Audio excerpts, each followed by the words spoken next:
নিজের মার্কেট করতো, বেড়ানোরা করতো, ভাই বোনের নিজের মার্কেট, দাদির মা বাবা সবারই মার্কেট করতো। গার্মেন্টস করছিল, শ্রমিক, বেতন ফির 20-25 হাজার টাকা মাসে বেতন পাইছিল, লেখাপড়া করছে, সবে করছে। আমার ছেলে একটা যে ছিল ওটারও লেখাপড়ার টাকা দেয়, নিজের সংসার চালায়, সব দিক দিয়ে করছিল। ওই বড় ছেলের টাকা দিয়ে আমরা সংসার চলছিল, পড়াশোনা চলছিল ছোট ছেলের। ওই রুবেলের টাকা দিয়ে আমরা সংসার চালাইছি।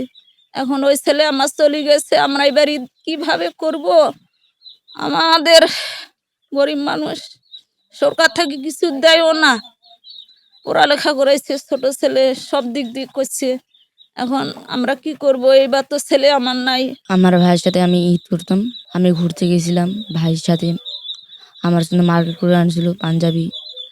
এই বছরে নাই, ভাইকে ছাড়া ভালো লাগে না। এই রমজানে 27শে রমজানে আমার ভাই আসছিল, এই রমজানে নাই, ভাইকে ছাড়া ভালো নাই।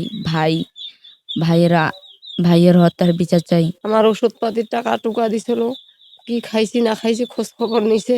তারপরে 27শে রমজানে কাপড় নিয়ে আইছে, এই কাপড় এখনো পরনে আছে।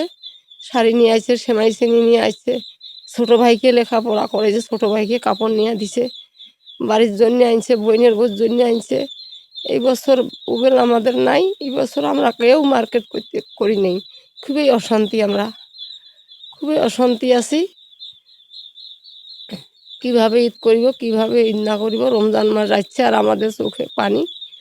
এখন আর কোনো ভাষা নাই। এখন আমার রুবেল যে নাই, আমাদের রুবেল, আমরা তার হত্যাকারীর বিচার চাই। এই পরিবার কেমন চলিবে না চলিবে তার আমরা একটা ব্যবস্থা, সাহায্য সহায়তা চাই। আমি শহীদ রুবেলের চাষি। আরেকবার ছেলেটাকে নিয়ে ঈদ করছিলাম, এবার নাই। সবার ছেলে বাড়ি আসতেছে, আমাদের ছেলেটা নাই। আমাদের মনটা খুব খারাপ। ঈদের কেনাকাটা, মার্কেট এগুলো আমাদের নাই। ছেলের চিন্তাতে আমরা বাড়িটার সবাই অস্থির। সুন্দরভাবে এইবার তো আমার ছেলে নাই, এখন আমরা কিভাবে ঈদ করব? আমরা এখন খালি বাড়ি এসেছিল 27শে রমজান, আজকে তো খালি বাড়ি। এখন কি করব?